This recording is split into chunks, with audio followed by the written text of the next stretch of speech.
बिस्मिल्लाहिर्रहमानिर्रहीम। अस्सलाम वालेकुम डियर एस्पिरेंट्स। उम्मीद है आप लोग खैरियत से होंगे।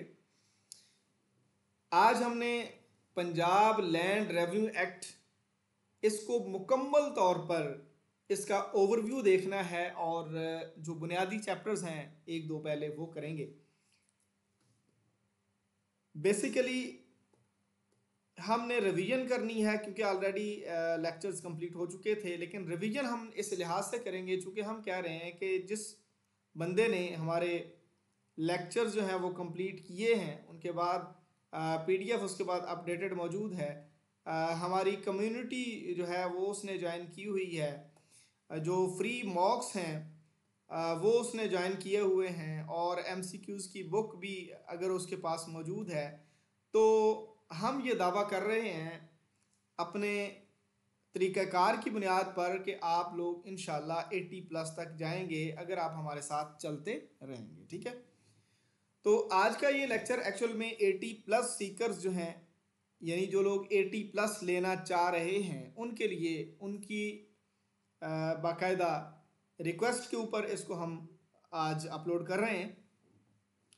तो आपने तसल्ली से इसको समझना है। जो लोग पहली बार ये वीडियो देख रहे हैं, यानी लैंड रेवेन्यू एक्ट की पहली वीडियो ही मेरी देख रहे हैं, उनको भी इंशाल्लाह ये बुनियादी चीज़ें बड़ी अच्छे तरीके से समझ आ जाएंगी। और जिन लोगों ने पहले मेरे लेक्चर सुने हुए हैं उनकी चीज़ें इंशाल्लाह जो बेसिक डेफिनेशंस हैं या बेसिक चीज़ें जो हैं वो इंशाल्लाह रिफ़्रेश हो जाएंगी।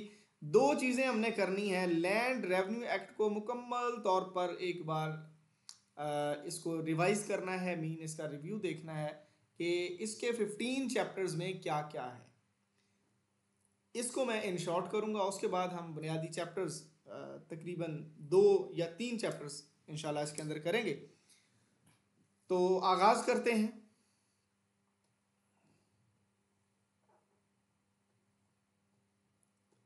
The Punjab land revenue act 1967, 17th act of 1967, यानी उस वक़्त की जो पंजाब असम्बली थी उसने 1967 में जो एक्ट पास किए उनके सीरियल में इसका नंबर था 17वां, यानी 17th।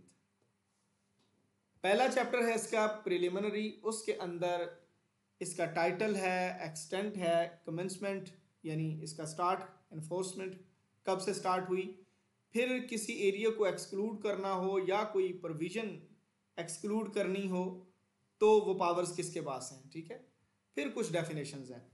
चैप्टर नंबर 2 के अंदर डिविजन्स एंड डिस्ट्रिक्ट्स किस तरह बनते हैं और कौन बनाता है, उसका नोटिफिकेशन कौन जारी करता है।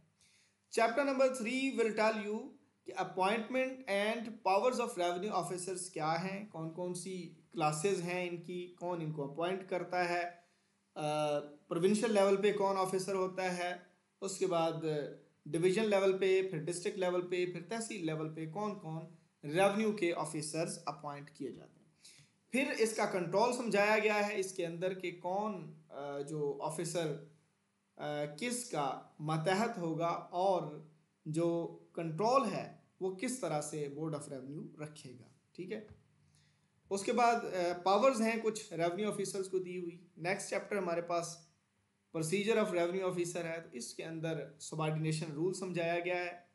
फिर पावर टू मेक रूल किसके पास है।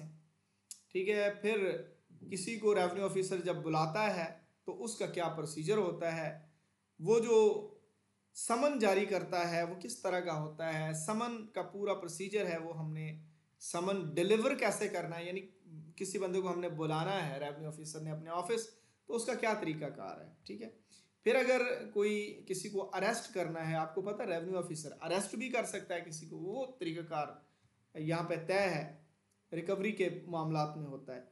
फिर सील्स है, फिर कॉस्ट ऑफ प्रोसीडिंग और पेनल्टी किस तरह से तय होगी। चैप्टर नंबर 5 है विलेज ऑफिसर्स। विलेज ऑफिसर्स कौन होते हैं, इनको पेमेंट कैसे होती है और इनकी ड्यूटीज़ क्या क्या हो सकती हैं। नेक्स्ट चैप्टर हमारे पास रिकॉर्ड का, कि कोई भी लैंड दो तरह से रिकॉर्डिंग होती है उसकी। एक तो रिकॉर्ड है जो नई ज़मीन कोई लेता है, तो न्यू लैंड जब एक्वायर होती है तो उसकी एंट्री करवानी होती है, उसका तरीकाकार। फिर अब कंप्यूटराइज रिकॉर्ड है तो कंप्यूटराइज रिकॉर्ड भी की भी एंट्री का तरीकाकार मौजूद है यहाँ पे। और फिर कुछ पीरियोडिकल रिकॉर्ड हैं कि जो डिस्ट्रिक्ट ऑफिसर्स होते हैं, डिस्ट्रिक्ट कलेक्टर जिसको हम कहते हैं, डिप्टी कमिश्नर, वो वक्फे वक्फे से जो स्पेशल रिविजन्स होती हैं रिकॉर्ड में वो करवाते हैं, उसको हम पीरियोडिकल रिकॉर्ड का नाम देते हैं।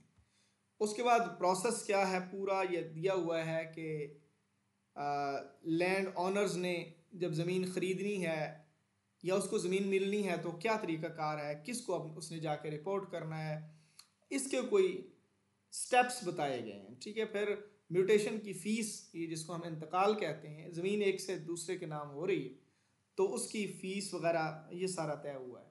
ठीक है, उसके बाद है rights of government and presumptions with respect thereto and other matters. देखें, जो माइंस एंड मिनरल्स जहाँ से निकलते हैं, अगर तो वो ऑयल या फिर गैस की सूरत में है तो वो वफाकी गवर्नमेंट जो है उसको ओन कर लेती है।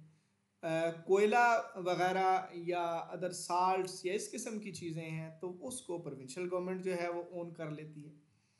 तो उसका क्या तरीक़ाकार है, कोई पुराने फॉरेस्ट जो हैं या चरागाहें हैं या वेस्ट लैंड है वो अगर होगी तो किसकी होगी, और माइंस एंड मिनरल्स अगर कहीं से निकलते हैं तो वो लैंड किसकी होगी, इसका पूरा तरीक़ाकार इस चैप्टर में दिया गया है।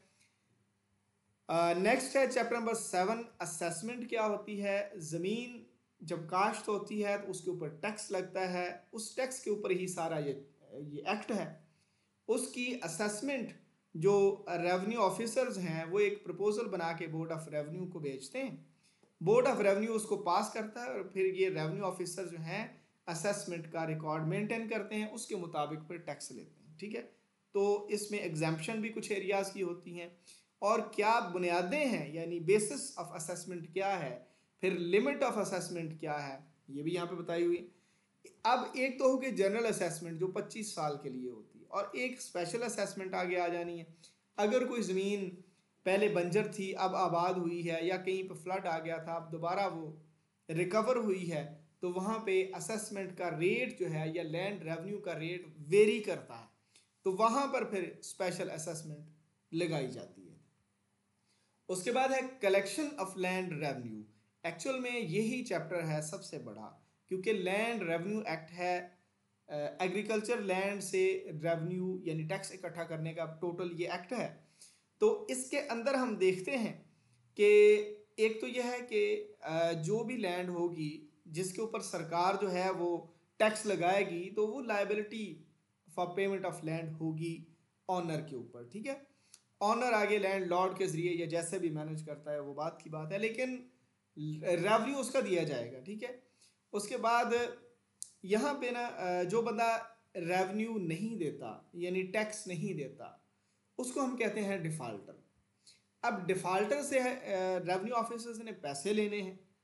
ठीक है, अब रेवेन्यू ऑफिसर्स ने जब पैसे लेने हैं तो उसका 81 से लेके 90 तक 87 एंड 89 निकाल दें, बाकी वाले 1 2 3 4 5 6 और ये 7 और ये 8, ये 8 स्टेप्स यहाँ पे बताए गए हैं। ठीक है, उसके बाद अगर कोई ज़मीन किसी की सेल करना पड़ती है तो आगे प्रोक्लेमेशन का तरीक़ाकार है और किस तरह से पब्लिकेशन होगी उस प्रोक्लेमेशन की या इश्तिहार की, फिर time and conduct of sale और पावर टू पोस्टपोन सेल, और सेल जब हो जाएगी तो क्या उसका टोटल तरीक़ाकार होगा, इसके ऊपर बात हो रही है इसके अंदर। चैप्टर नंबर 11 में रिकवरी ऑफ अदर डिमांड्स है। कोई और पैसे अगर कहीं पे कोई खाला बनना इस तरह का सेट हुआ तो उसके पैसे अगर लैंड ऑनर्स के हिस्से में पड़े थे, लैंड ऑनर्स ने नहीं दिए, तो भाई उसको भी हम जो है वो रिकवरी वाले प्रोसेस से निकालेंगे। उसके ऊपर 8 स्टेप्स बता दिए गए। ठीक है, उसके बाद है चैप्टर नंबर 10 है सर्वेज एंड बाउंड्रीज है। बाउंड्री तो जाहिर है कोई जब ज़मीनें होती हैं तो इधर किसी एक बंदे की ज़मीन है इधर दूसरे की, तो इनके दरमियान वाले इसको हम कहते हैं कि कोई बुर्जी वगैरह कोई बनना, कोई खाला, कोई रास्ता, कोई अनप्लव्ड एरिया जो है वो हो सकता है। ठीक है, उसको हम कह देते हैं बाउंड्री।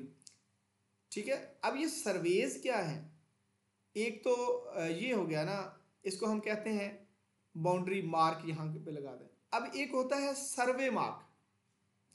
बाउंड्री मार्क तो जाहिर है रेवेन्यू ऑफिसर्स का काम है ना, डिफाइन करना बाउंड्रीज। सर्वे मार्क्स जो है ना, वो वफाकी इदारा है, वो सर्वेज करता है, ठीक है। और बोर्ड ऑफ रेवेन्यू इसका नोटिफिकेशन करता है।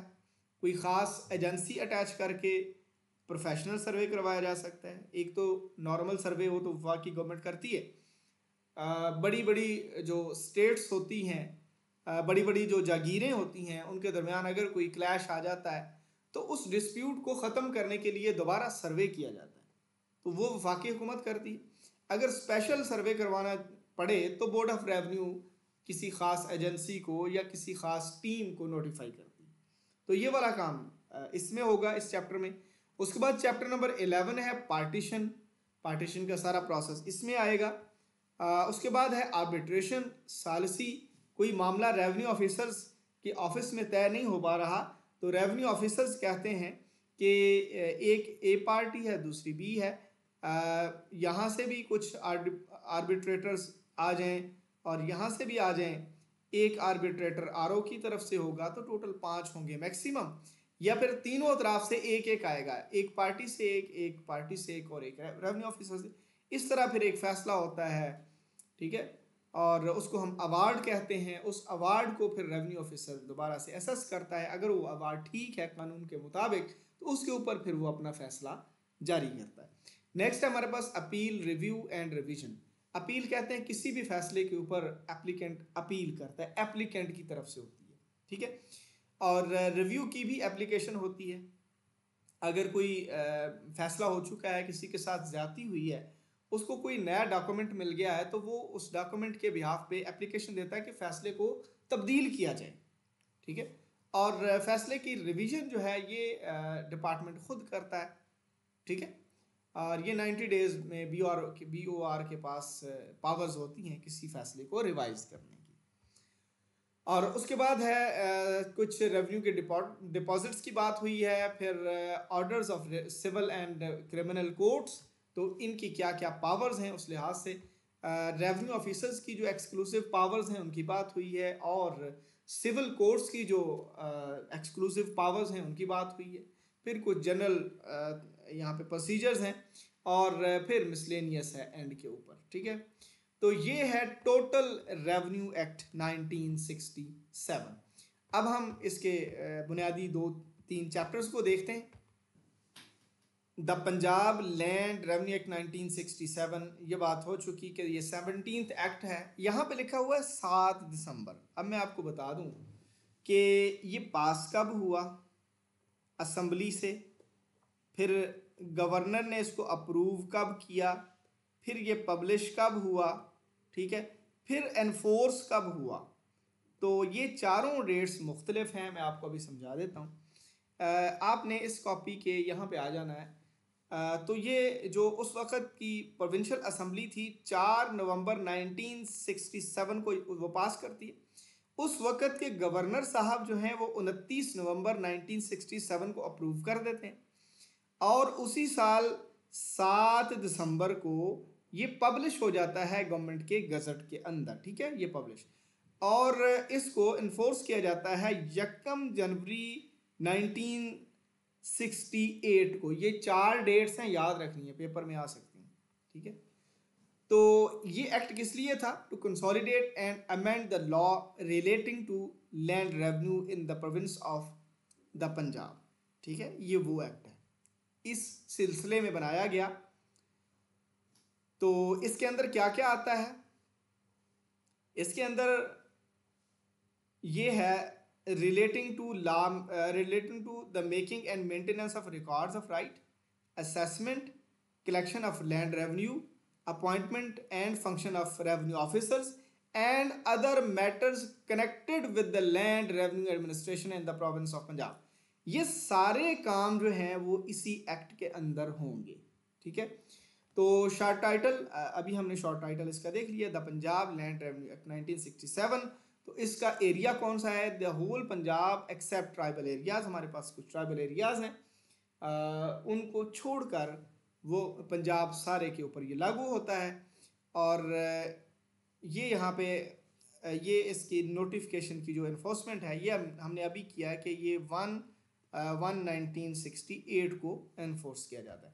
अच्छा, उसके बाद है power to except any area. अगर किसी प्रोविजन को या किसी सेक्शन को या फिर किसी सेक्शन का किसी हिस्से को किसी ख़ास एरिए पर नहीं लगाना, तो ये बताती है गवर्नमेंट कि जी फलां एरिया से इतनी देर के लिए आप टैक्स ना लें, फलां एरिया से इतनी देर के लिए ये रेट रख लें वगैरह वगैरह। और अगर कोई पूरे का पूरा एरिया या लैंड एक्सक्लूड करनी है तो वो जनाब BOR उसका नोटिफिकेशन जारी करता है। ठीक है, और ऊपर ये लिखा हुआ है कि जितनी देर के लिए गवर्नमेंट कोई ख़ास प्रोविज़न किसी इलाके के लिए कहती है कि सूटेबल नहीं है, तो उतने पीरियड के अंदर उसको या तो रूल बनाने पड़ेंगे या फिर जितना पीरियड उस नोटिफिकेशन में होगा उतनी देर तक वो जो नोटिफिकेशन है वो चलता रहेगा। उसके बाद रेगुलर रेट स्टार्ट हो जाएंगे अगर गवर्नमेंट रूल मेकिंग नहीं करेगी। ठीक है, और अगर रूल मेकिंग करेगी तो वो बाकी वाला जो एक्ट है, एक्ट का बाकी जो भी हिस्सा है उससे कंसिस्टेंट यानी उसके साथ हम आहंगी होनी चाहिए उन रूल्स की जो नए बनेंगे। अच्छा, उसके बाद डेफिनेशंस हैं, ये बहुत इंपॉर्टेंट हैं। डेफिनेशंस इससे ज़ाहिर है पूरे एक्ट के अंदर इस्तेमाल होनी है। एग्रीकल्चर ये जो लैंड रेवेन्यू एक्ट में इस्तेमाल होता है वो 1 जुलाई से 17 यानी 1 जुलाई से स्टार्ट होता है। ठीक है, बोर्ड ऑफ रेवेन्यू के नोटिफिकेशन के मुताबिक 1 जुलाई जो है लैंड रेवेन्यू एक्ट के मुताबिक पहला दिन होगा एग्रीकल्चर ईयर का। ठीक है, अराजी रिकॉर्ड सेंटर कौन से हैं? अराजी रिकॉर्ड सेंटर हैं जनाबे वाला जो ये लैंड रिकॉर्ड अथॉरिटी बनी है ना 2017 में, उसके तहत जो बनाए गए हैं ऑफिसेस कंप्यूटराइज रिकॉर्ड के, उनको हम अराजी रिकॉर्ड सेंटर कहते हैं। एरियर्स क्या कहते हैं, किसको कहते हैं? अगर कोई बंदा, कोई लैंड ऑनर लैंड रेवेन्यू नहीं देता तो हम उसके उन बकायाजात को एरियर्स का नाम देते हैं। ठीक है, असेसमेंट सर्कल क्या होता है? कुछ जो स्टेट्स हैं या फिर कुछ ज़मीनों का एक कलेक्शन जिनकी असेसमेंट या जिनका रेट ऑफ रेवेन्यू करीब तरीन होता है उसको हम कहते हैं असेसमेंट सर्कल। ठीक है, means a group of states which in the opinion of board of revenue के मुताबिक उनको to be recorded in an order, उनको एक ऑर्डर में राइटिंग में रखा जाता है और सफिशेंटली होमोजीनियस होते हैं, एक जैसे होते हैं, to admit of a common set of rates, ये रेट की बात हुई, being used as a general guide in calculating the land revenue. बात वही है, लैंड रेवेन्यू कैलकुलेट करने के लिए करीब तरीन की जो ज़मीनें होती हैं उनके ऊपर एक ही रेट लगता है, तो उन ज़मीनों के कलेक्शन को हम असेसमेंट सर्कल कहते हैं जिनका एक ही रेट होता है या नियरेस्ट होता है। बोर्ड ऑफ रेवेन्यू क्या है? बोर्ड ऑफ रेवेन्यू ये वो इदारा है जो Punjab board of revenue act 1957 के तहत बना है। ठीक है, बाउंड्री मार्क क्या होता है? अभी मैंने आपको बताया, बाउंड्री मार्क है कोई इरेक्शन या वेदर ऑफ अर्थ या कोई स्टोन, कोई बुर्जी, कोई खाला, कोई बन्ना, कोई अनप्लव्ड रिज हो गया या कोई स्ट्रिप हो गई ग्राउंड की, या अगर कोई भी ऑब्जेक्ट या कोई मार्क हो गया जिससे हम कहते हैं कि एक बंदे की ज़मीन का दूसरे से हम आइडेंटिफिकेशन करते हैं, सेपरेशन करते हैं। ठीक है, उसको हम बाउंड्री मार्क कहते हैं। और कमेंसमेंट क्या है? Mean the day on which this act और any provision of this act जो है वो कम्स इनटू फोर्स। तो ये क्या है? असल में 1 जनवरी है 1968 जब से ये इन्फोर्स किया गया।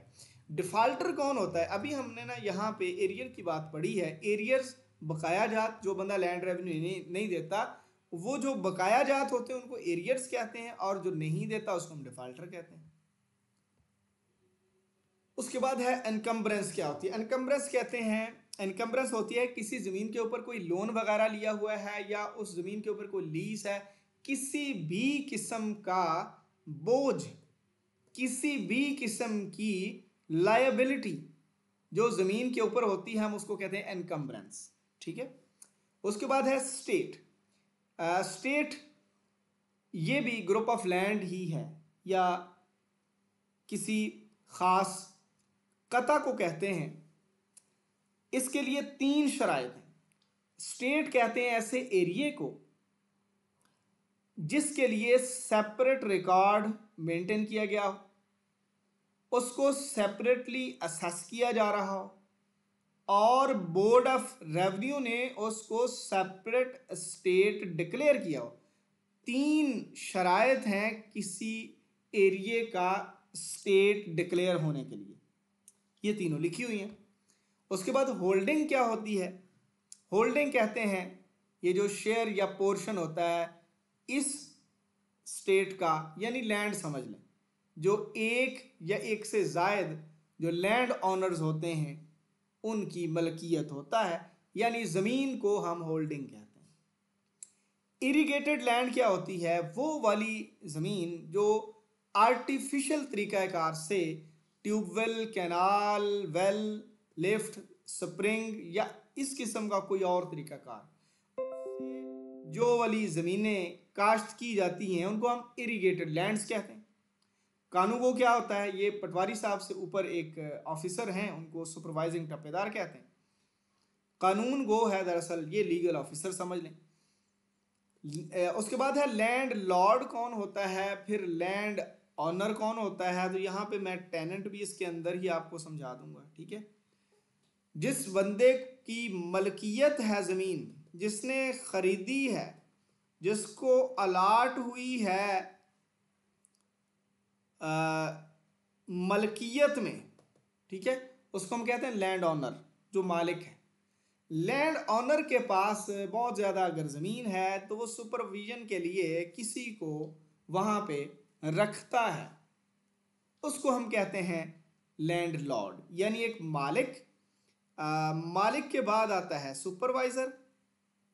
सुपरवाइज़र कौन होता है? Land Lord.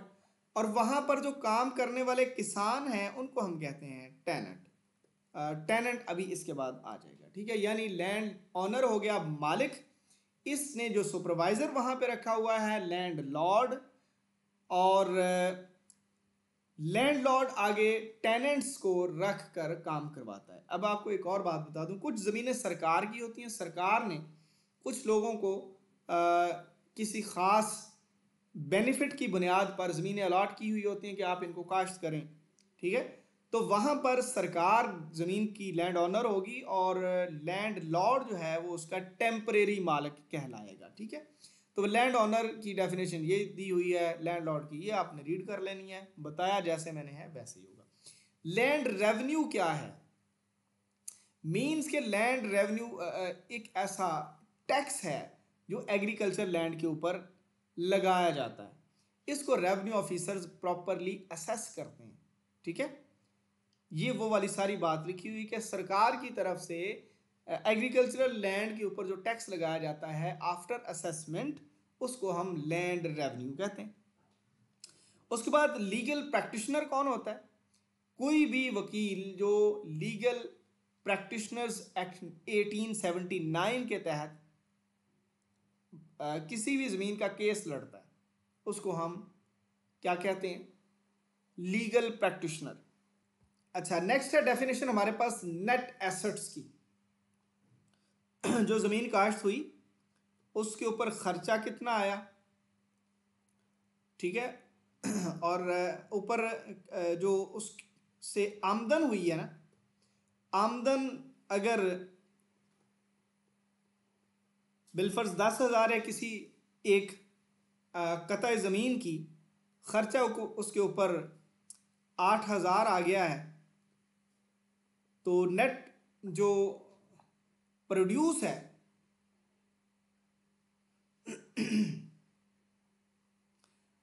नेट प्रोड्यूस या नेट एसेट जो अजाफी बच रहा है, ठीक है, ये 2,000 बचता है। हमने चूंकि लैंड रेवेन्यू की बात करनी तो हम इसको रुपीज़ के अंदर ही कन्वर्ट करेंगे। तो यहाँ पे लिखा हुआ है कि किसी भी स्टेट में जो estimated average annual surplus produce है उसको हम जो उसकी प्रोड्यूस है एक्चुअल में, प्रोड्यूस मीन ज़ाहिर है उसने जो जितनी भी फसल उठाई है उसको बेचा है, तो उसको हम टोटल अगर 10,000 कह रहे हैं तो उससे खर्चा डिडक्शन कर दें, ठीक है, deduction of the ordinary expenses, इनको निकाल के जो बाकी बचता है रिमेनिंग, उसको हम कहते हैं नेट एसेट्स। नेट प्रोड्यूस भी यही है। अच्छा, ये कुछ ऑर्डिनरी एक्सपेंसेस हैं, वो बताए हुए हैं कि वाटर रेट्स निकालने हैं, maintenance of means of irrigation, ये सारे खर्चे निकाल के बाकी जो बचता है उसको हम कहते हैं नेट एसेट्स। उन नेट एसेट्स के ऊपर टैक्स लगता है, टोटल कमाई के ऊपर नहीं लगता, जो मुनाफा है उसके ऊपर लगता है। और नेट एसेट से जो खर्चा जिन चीज़ों को माइनस करते हैं वो ये सारी लिखी हुई है, इनको हम खर्चा कहेंगे। इसके अलावा अगर कोई खर्चा हुआ तो वो नेट एसेट बनाने के वक़्त टोटल आमदनी से माइनस नहीं होगा। फिर पटवारी है, patwari shall be deemed to include a tapedar. Tapedar या स्पेशल या एडिशनल टपेदार, टपेदार हमने कहा था कानून गो, तो उसका असिस्टेंट समझ लें एडिशनल टपेदार पटवारी। असल में मेन जो ऑन ग्राउंड काम जो है ना वो पटवारी साहब ही ज़मीनों में जाके ये करते हैं, ठीक है। पे क्या होती है? पे का मतलब ये है कि कोई भी रेंट वगैरह जब दिया जाएगा तो उसको हम पे का नाम देंगे, ठीक है। प्रेस्क्राइब्ड मीन वो तमाम चीज़ें जो इस रूल के अंदर पहले से बताई गई उनको हम प्रेस्क्राइब्ड कहते हैं, प्रेस्क्राइब्ड। रेट्स एंड सेसेस क्या है? रेट्स तो हो गए ये पानी जो हमारे पास आ रहा है, इसके खाले बनने, कोई जो बैराजेस हैं या इस किस्म के राजबा वगैरह हैं, उनकी मेंटेनेंस के लिए एक सरकार जो है वो खर्चा लेती है, ठीक है, उसको हम रेट्स कहते हैं। और सेस जो है इसको हम कहते हैं, सेस होता है 5%, 75। ये विलेज ऑफिसर्स का खर्चा होता है, ये भी सरकार लेके उनको देती है, ठीक है। रेट्स हो गया पानी के का खर्चा, और सेस हो गया टैक्स कलेक्शन के लिए जो विलेज ऑफिसर्स को 5% दिया जाता है, उसको हम सेस कहते हैं। और उसके बाद रेंट क्या है? ज़मीन एक लैंडलॉर्ड ने या लैंड ऑनर ने किसी को आगे दी हुई है, जिसको हम पंजाबी में ये ठेका कहते हैं, ठीक है, ठेका। ठेके के ऊपर दी हुई है, उसके इवज जो पैसे लिए जाते हैं उसको हम कहते हैं रेंट, ठीक है। घर भी तो रेंट पे होते हैं ना, तो आप उसी तरह इसका रेंट समझ लें। रेवेन्यू कोर्ट क्या होती है? Means a court constituted as such under the law relating to tenancy. अब ये टेनेंसी से मुतल्लिका, यानी जो टेनेंट होते हैं, एक तो हो गया ना ऑनर, उसके बाद हो गया लैंडलॉर्ड, ठीक है, लैंडलॉर्ड के बाद हो गया टेनेंट।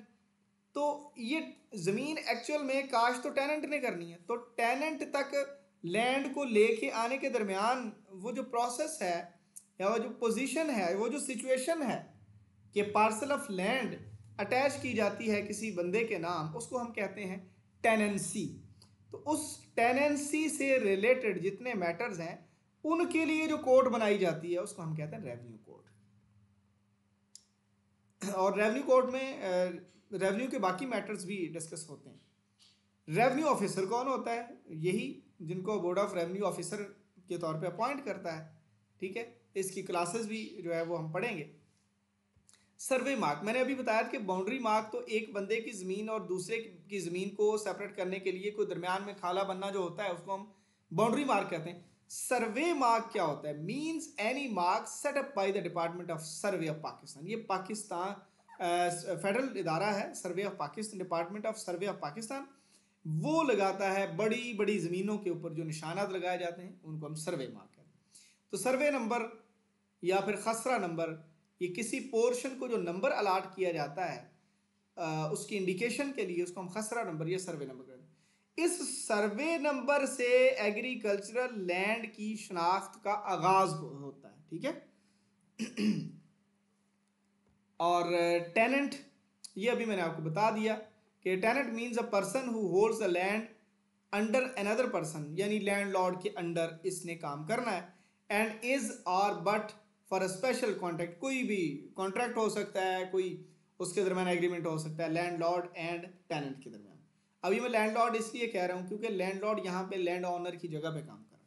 लायबल टू पे, उसने रेंट देना है भाई, सारी चीज़ें ठीक है। लेकिन इनके अंदर अगर मॉर्टगेज मॉर्टगेज मीन रहन, यानी कोई ख़ास अमाउंट ले ली और रहन के तौर पर ज़मीन दे दी, और वो जो लेता है उसको हम मॉर्टिगेजी कहते हैं, ठीक है।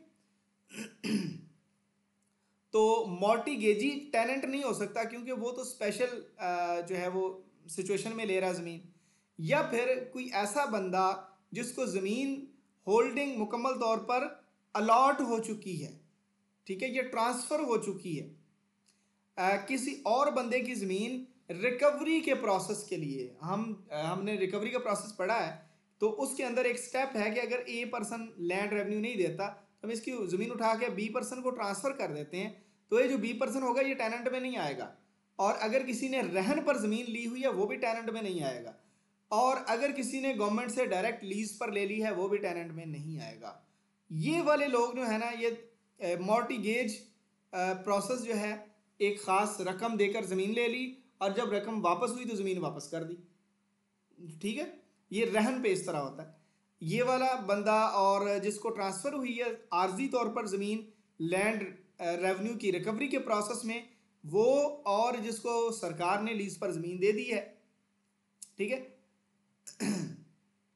कोई ज़मीन खाली पड़ी थी, अनऑक्युपाइड थी, वो किसी बंदे को अलाट कर दी है, ठीक है, या सबलेट हो गई आगे, तो ये वाले तीन बंदे टेनेंट नहीं कहलाएंगे, ठीक है। तो टेनेंसी क्या है वो अभी हमने बात की है कि अ पार्सल ऑफ लैंड, एक ज़मीन का हिस्सा वो किसी टेनेंट को मिलता है, ठीक है। ये वाला जो पार्सल है, वो जो इलाका मिल रहा है काश्तकारी करने के लिए, उसको हम टेनेंसी कहते हैं। और अनइरीगेटेड लैंड, मैं अभी आपको बताता हूँ, अभी हमने पहले पढ़ा था इरीगेटेड लैंड जो आर्टिफिशियल मीन से जो है वो काश्त की जाती है ज़मीन, ट्यूबवेल वगैरह, नहरें खोदकर, खाले वगैरह से, वो तो हो गई इरीगेटेड। अनइरीगेटेड कौन सी है?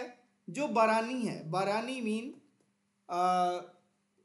बारिशें, कोई पहाड़ी इलाका में किसी ख़ास आबशार से डायरेक्ट पानी आ रहा, यानी, या फिर कोई फ्लड हो गया।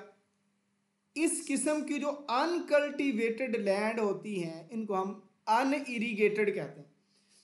याद रखिए, एक बैरन लैंड भी अभी आएगी। बैरन होती है जिसके ऊपर किसी किस्म की कोई काश्तकारी नहीं होती। इरीगेटेड होती है जहां पे आर्टिफिशियल तरीके से काश्तकारी होती है। अनइरीगेटेड जहां से हम नेचुरल प्रोसेस ऑफ इरिगेशन से फसलें उठाते हैं। विलेज ऑफिसर्स क्या होते हैं?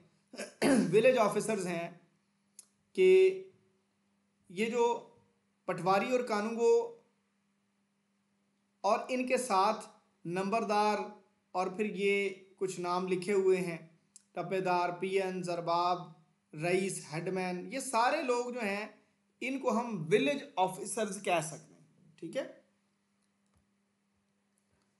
अच्छा, नेक्स्ट है division and districts. Division and districts क्या है कि प्रोविंस को पहले डिवीजन में जो है वो डिवाइड किया जाता है, फिर डिस्ट्रिक्ट्स में डिवाइड किया जाता है। तो बोर्ड ऑफ रेवेन्यू इस लिहाज से गवर्नमेंट जिस तरह नोटिफाई करती है, बोर्ड ऑफ रेवेन्यू उसी लिहाज से एडमिनिस्ट्रेशन उनकी करता है। और आगे डिस्ट्रिक्ट्स का बता दिया कि तहसील बनाई जाती है उससे। Appointment and powers of revenue officers. तो सबसे पहले क्लासेस ऑफ रेवेन्यू ऑफिसर्स हैं। अगर पूछ लिया जाए कि लैंड रेवेन्यू एक्ट 1967 के तहत कितनी क्लासेस हैं, तो यहाँ पे 6 लगी हुई हैं। लेकिन ऑपरेशनल, दरअसल ये असिस्टेंट कमिश्नर और असिस्टेंट कलेक्टर ग्रेड 1, इनका एक्चुअल में इनको असिस्टेंट कलेक्टर ग्रेड 1 ही कहा जाता है। अब असिस्टेंट कमिश्नर को एडमिनिस्ट्रेशन की कुछ और ड्यूटीज़ दी जाती हैं, लेकिन ये जो असिस्टेंट कलेक्टर ग्रेड 1 है, यानी तहसीलदार ग्रेड 1 है, ये डायरेक्टली जो लैंड रेवेन्यू की कलेक्शन है उस पर मामूर हैं, ठीक है। और assistant collector of grade second, नायब तहसीलदार जिसको हम कहते हैं, वो दरअसल तहसीलदार के असिस्टेंट हैं, ठीक है। तो ऑपरेशन में ये 5 क्लासें हैं, लेकिन as per land revenue act 1967 6 क्लासें हैं, ठीक है। इन दोनों को आपने समझ लेना। ऑपरेशनल 5 होती हैं और as per land revenue act 1967 कह दिया जाए तो 6 हो जाती हैं, क्योंकि लिखी हुई 6 हैं। और उसके बाद अपॉइंटमेंट ऑफ कमिश्नर्स है, तो जाहिर है ये डिवीजन के अंदर कमिश्नर लगाए जाते हैं, और जो बड़ी डिवीजन्स हैं वहाँ पे एडिशनल कमिश्नर भी होते हैं। इसी तरह जो है डिस्ट्रिक्ट कलेक्टर्स लगाए जाते हैं, और जो बड़े डिस्ट्रिक्ट्स होते हैं वहाँ पे एडिशनल कलेक्टर भी लगता है, ठीक है। तो यहाँ पे ना गवर्नमेंट में अपॉइंट, इसका मतलब है कलेक्टर तो होगा ही होगा, लेकिन जो एडिशनल कलेक्टर है वो उसका लिखा हुआ है मे, ऊपर हो गया ना, कमिश्नर एंड कलेक्टर तो पक्के हैं, तो गवर्नमेंट में अपॉइंट, तो गवर्नमेंट जो है वो अपॉइंट करती है। यहाँ पे गवर्नमेंट शैल अपॉइंट, लाजमी अपॉइंट करेगी, लेकिन कुछ अजला में जहाँ पर जो कंट्रोल है उसको फिजिबल बनाने के लिए, यानी कोई बड़ा ज़िला, बड़ी डिवीज़न, वहाँ पर एडिशनल पोस्ट बनाई जाती है।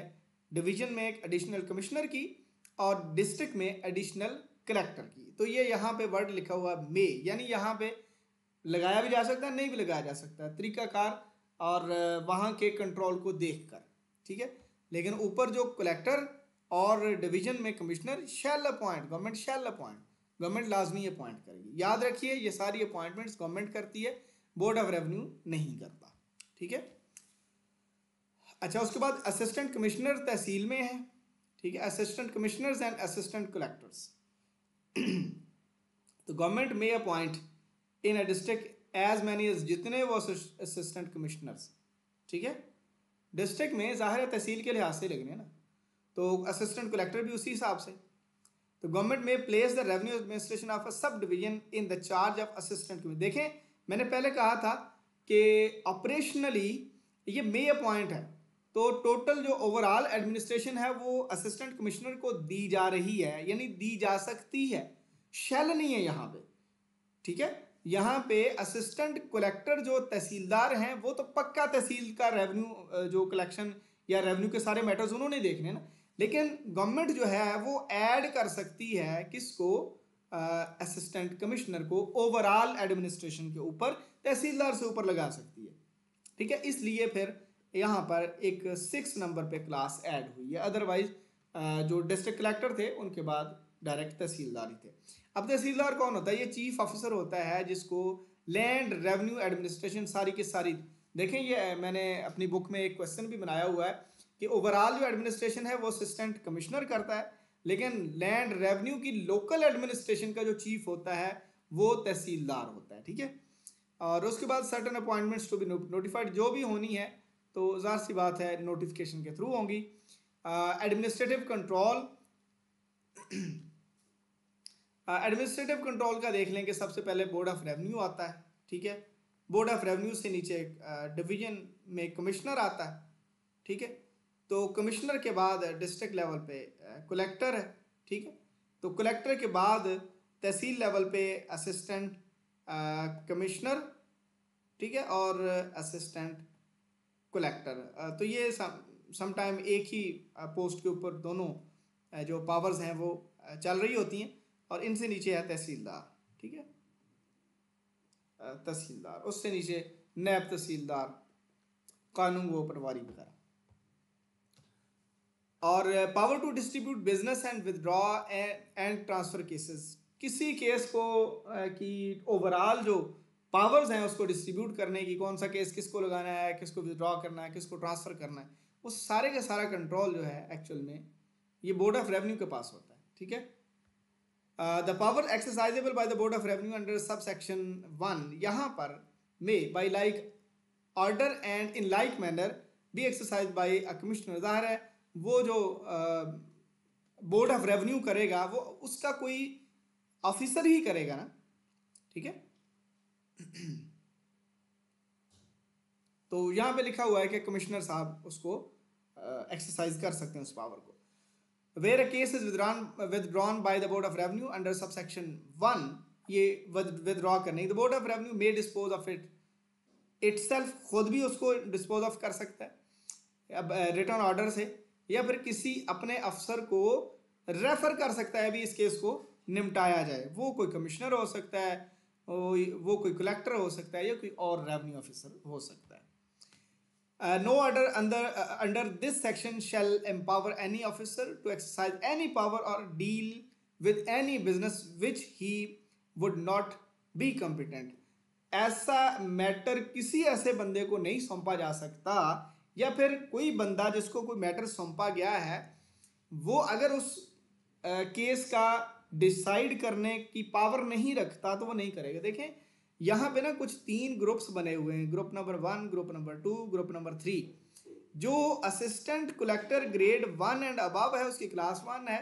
फिर नायब तहसीलदार से जो नायब तहसीलदार यानी असिस्टेंट कलेक्टर ग्रेड 2, उनकी एक अलग क्लास है। नायब तहसीलदार कुछ होते हैं और उसमें कुछ तहसीलदार ग्रेड 2 जिनको हम कहते हैं, ठीक है। इस तरह इनकी 3 क्लासेस बनाई गई हैं, ठीक है। एक तो असिस्टेंट कलेक्टर और ऊपर, फिर तहसीलदार की अलग, और फिर नायब तहसीलदार की अलग है, 3rd ग्रुप है, ठीक है। तो ये 3 ग्रुप्स हैं। इस लिहाज से ये बात हुई है कि कौन किस किस्म के मैटर देखेगा।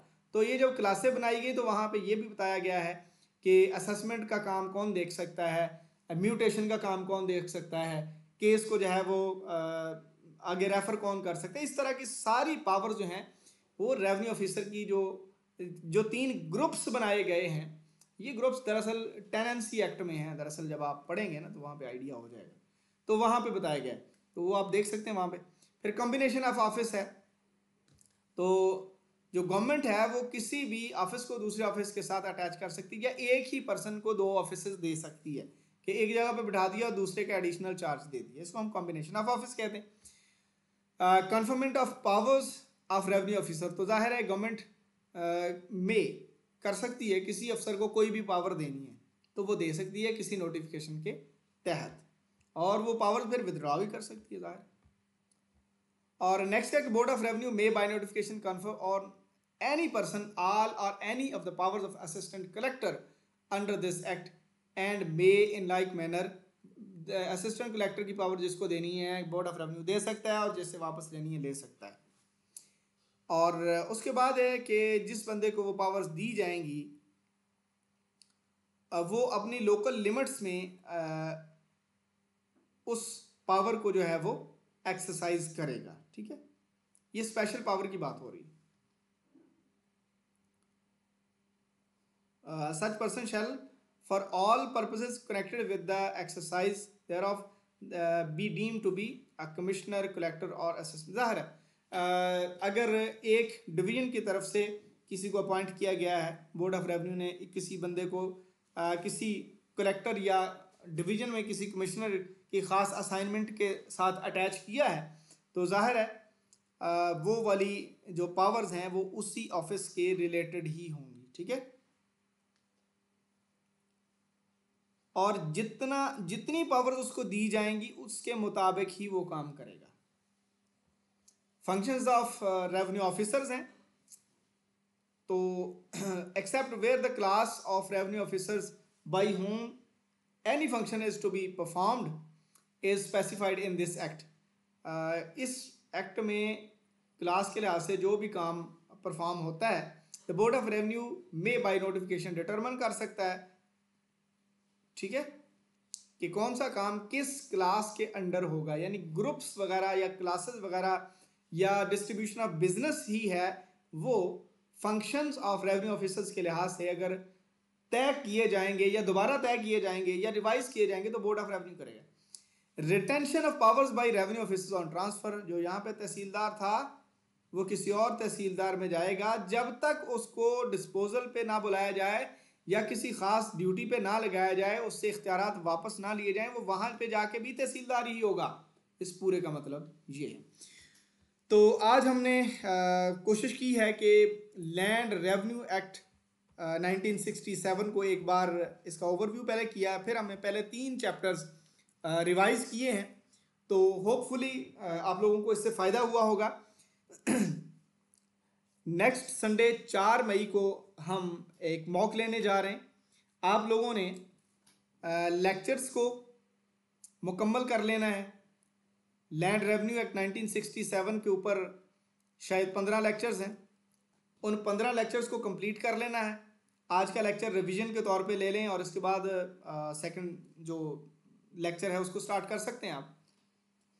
और उसके बाद आपने पीडीएफ को भी साथ रखना है जब आपने लेक्चर अटेंड करना है। और उसके साथ साथ एमसीक्यूज़ की जो बुक है उसमें ज़ाहिर है बहुत सारी चीज़ें क्वेश्चन मेकिंग के लिहाज से आप अंडरस्टैंड करेंगे। तो उसका शायद पेज नंबर 1257 है। लैंड रेवेन्यू एक्ट 1967 के 15 बेसिक वहाँ पे टेस्ट बनाए हुए हैं। तो मैं कोशिश करूँगा कि वहीं से थोड़ा बहुत ट्विस्ट करके आपका टेस्ट जो है वो 4 मई वाला बनाया जाए।